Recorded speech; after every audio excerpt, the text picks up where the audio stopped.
Population 1 is some of the most fun I've had in VR. It's a colourful squad-based battle royale that encourages verticality through an intuitive climb anything and fly anywhere mechanic, which effortlessly invites moments that make you feel like a badass action hero. But aside from making me feel like The Rock as I leap from building to building without breaking a sweat, the one thing that keeps me logging back into Population 1 every day is its fantastic community. I've shared so many special moments with random players, and I've laughed more at the organic silliness that forms in lobbies than any game could even intentionally try to plan for. I sat down with some of the folks at development studio Big Box VR to talk to them a little about how Population came to be, how its growing and passionate community factor into its development going forward, and of course, I had to get some tips straight from the horse's mouth on how I could actually hope to become a Population 1 pro.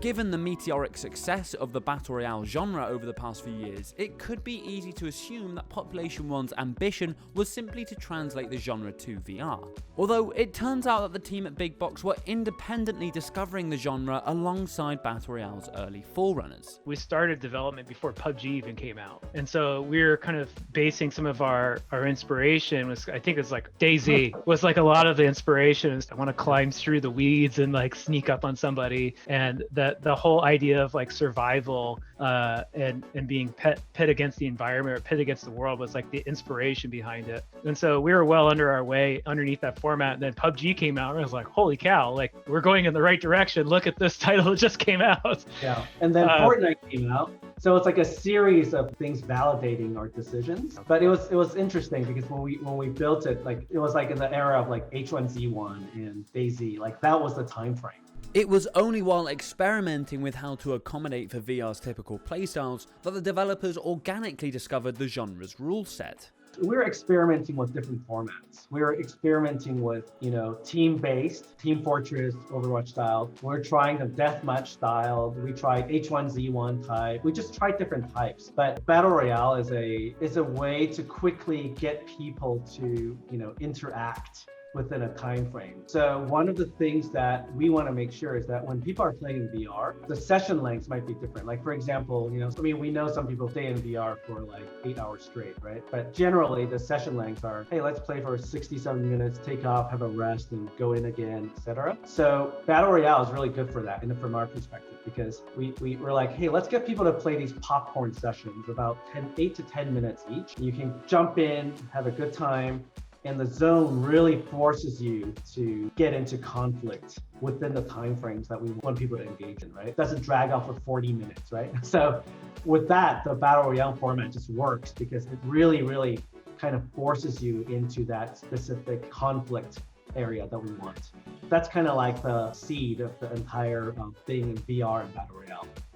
In fact, far from simply reinterpreting a proven genre for VR, Big Box's ambition was to innovate on the Battle Royale formula in a way that couldn't be achieved in traditional console or desktop mediums. When we first started Big Box as a company, we wanted to go at the goal. It's like, if we're going to do something in VR, it needs to be 10 times better than doing it in a pancake game, is what we call desktop games. It needs to be 10 times better.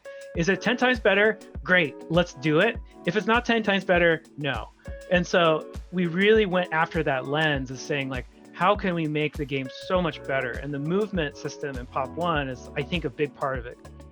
Population 1's biggest strength is clearly its incredibly intuitive movement system. Any kind of vertical surface you see can be traversed by simply reaching your hands out and grabbing, allowing you to act out your childhood Spider-Man fantasies by clambering your way up any kind of surface with relative ease. And once the player finds themselves at a peak of a precariously high tower, all they need to do is leap off the edge and extend their arms like a bird to begin graciously gliding down to a lower surface. Whenever I bring a new friend in to try out Population 1, I always look forward to witnessing their giddy excitement as they experience flying for the first time. And it turns out the developers actually shared that giddy excitement when they first experimented with the mechanic. When we first started, climbing was always part of it. So it's like walking around and climbing was always part of the game. It's like we felt like that was something that was kind of fun to do. But when we started working with the game, like Cha-Chen just came and he's like, something's missing. And it was just like, we got to find this thing. It's missing something. And he's like, let's try flying. We had the windmills in the game. And so I think the first thing Cha-Chen did was like climb the windmill and then jump off and then start screaming, laughing hysterically. It's like, okay, we're adding flying now. And it's this movement system that is key to Population 1's success. A clutch moment in Fortnite might get tweeted, but clutches in Pop 1 give actual physical goosebumps. I've had moments where I felt like an actual superhero, hanging from walls while firing away at flyby attackers. And organically creating moments like this is a key part of Population 1's design philosophy. The foundation of the entire game is based on that vertical combat system term that we coined, which is really about movement through VR in a really fluid way and really acting like you're an action star and just climbing, flying, just stringing motion together while fighting. That's the whole genesis of it. Our movement system is like allows us to like, oh, I just want to jump that fence. Shoop, just fling yourself over. Oh, I'm going to jump off and fly over there. Then I just jump off and fly. And when I play other games, I feel so limited. And it's like, oh man, I just want to jump this fence. Why can't I jump this fence? That was something from the ground up that the entire game was built around, is this idea of movement. And the idea of moving through the way that fulfills the fantasy of what every single person sees in their head when they watch a movie like Ready Player One. That feeling of being a badass and I can do whatever I want, I can fly anywhere I want, and I'm just a superhero running through the world fighting to win. That's the feeling we wanted to capture with that system. That really is unique to Population One, because there's not too many games out there that combine those in a way that's so visceral, but also for the average consumer, average person of a brand new VR headset who's never tried VR before can get in and have fun within like 10 minutes. But even outside of its action hero moments and fluid movement system, Population 1 is great at nurturing a social dynamic within its gameplay. Being able to physically high-five a teammate after a victory is a much more visceral and genuine congratulation than simply activating an emote with a button press. Being together in a physical space is something that's kind of unique to VR. When you're playing like Cyberpunk 2077, you're online standing next to someone there, it doesn't feel like you're there, but when you're VR, it's different because you're like, hey, that person's moving very similar to my friend that I haven't seen in a long time, or something of that sort. Like, that's really like a really important part of that social aspect. While I do occasionally squad up with a friend or two, I mostly go into matchmaking solo, finding my teammates in the lobby. While most Battle Royale lobbies are mostly just a time to check Twitter in between matches, the Population 1 lobby is a place to make genuine connections. Some of my favourite memories in the game have been made in the lobby, messing around and laughing with random players, hugging, high-fiving or slapping each other. It reminds me of my experiences with the early days of Halo or World of Warcraft, where its fanbase is small but passionate. Players are excited to meet each other and form connections in ways that they haven't been able to before. This is an aspect that big box are very proud of and actively want to cultivate. I think, some of it we definitely designed for and can take credit for, and some of it is just a function of VR being a really great place for communities to happen right now, right? So the things we designed for is like, we put a team of 3, right? Like in squad, because when you play alone, then you don't have any people to banter with, and if you really suck, there's no one to carry you. You kind of live or die by your own. If it's 2 people, it's distributed a little unevenly still, but 3 is like a magic number where you can blend together noobs and hardcore people, and you can just generally have a good time like with 3 people. And on top of that, the lobby area was a pure accident. Like when we were making the game, we would have this lobby area where we're like, we don't know what to do with this thing still. But we found out that people would just have lots of fun in that lobby area because they can, build stuff, they can pick up guns and shoot each other, they can talk with each other. So I think the VR community as a whole is just like super friendly, because what we found is that it's not just core players coming into VR, it's literal like people who haven't touched games in like 20 years coming in. So for some people, this is like their first video game ever. It's like a wide range of people. And when you mix that wide range of people coming together for the purpose of experiencing VR, it's pretty compelling. When I'm hanging out with someone I know in VR, the gestures that they make,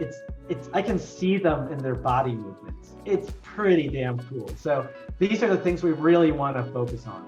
Despite the technical ambition and sheer scope of Population 1's design, it's a title that's not only available on traditional PC VR, but also on the completely standalone Oculus Quest unit. In fact, a majority of its player base are playing in Facebook's wireless device. Given that the Quest capabilities are obviously much more limited than that of a headset running off a fully powered PC, I was shocked at how well Population 1 translated to the mobile unit. But it wasn't an easy feat. The translation process to get Population 1 onto a mobile device, you're effectively reducing the amount of computing power you have by 10 times. So it's a tenth of the processing power and a tenth of the actual raw amperage of the device in terms of its ability to deliver stuff. So the good news is we've had 10, 15 years of mobile chipset advancements. So the chipsets themselves are super capable. But that said, we did have to make a lot of custom tech to make Population 1 happen. So we have our own physics engine. We have our own LED system. We have a very customized batching system for the map. So we're one of the few Quest titles that has a detailed and large map, about 1 kilometer big. And so really from the ground up, we wanted to ensure that the environment was big and open.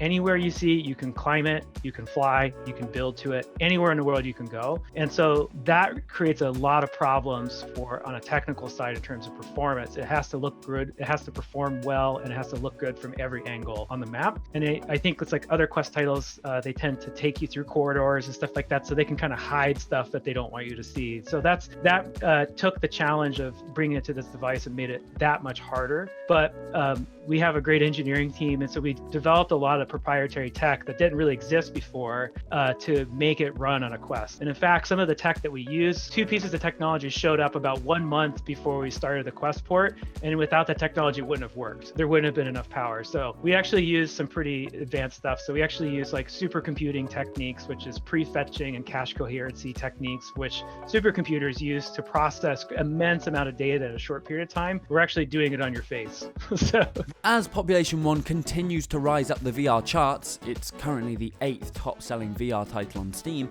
I was curious as to what Big Box had in mind for its future. Battle Royales live or die on their ongoing support, and while Big Box are aware of the calls for new major content, they're a little more focused on keeping its current player base satisfied and cultivating that lovely community aspect. They want to see Population 1 thrive not just as a competitive shooter, but also as a space to hang out with friends.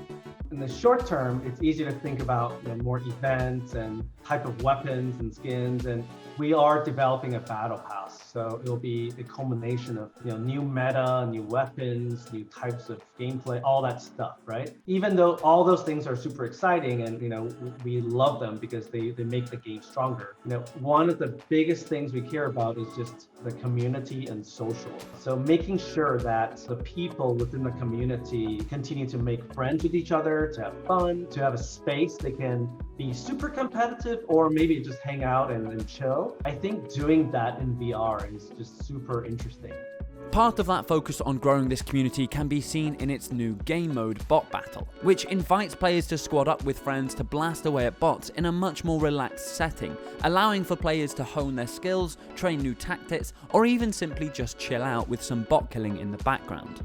We were testing that yesterday, and I was with 2 of my teammates, and we were and it was just us 3, and we were just hanging out in the VR world, shooting bots and chatting, and it was actually just cool, it's just fun. So I think really focusing on that social connection, but also the creativity of the audience. We're not quite 100% sure what that is, and those are the 2 vectors we're really gonna make sure that we nail, because everything is just, that will come, new game modes, new weapons, all the things that people are asking for, we're listening, and we'll dial in on that. But those 2 big areas are things that we're super interested in.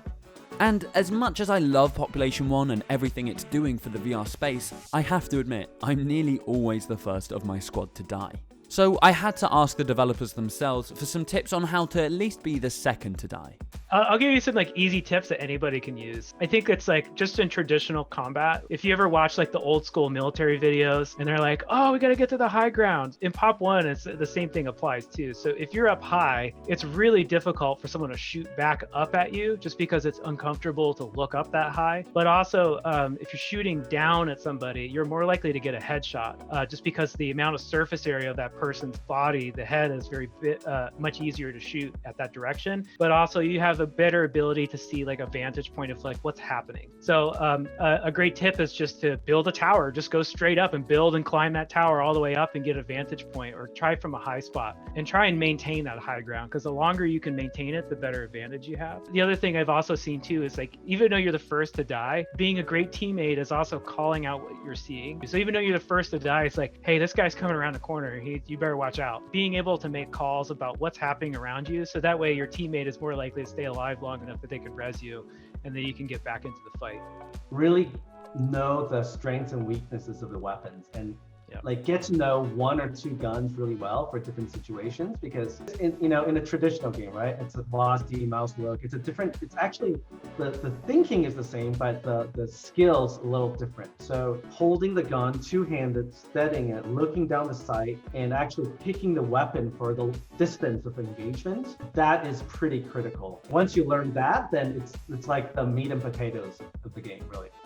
From making me feel like a VR action hero, to helping me reconnect with old friends, even to opening the door to make new ones, Population 1 is one of the most exciting worlds to visit in virtual reality, and is going to become a defining part of the blossoming technology's success as VR's reach only continues to grow.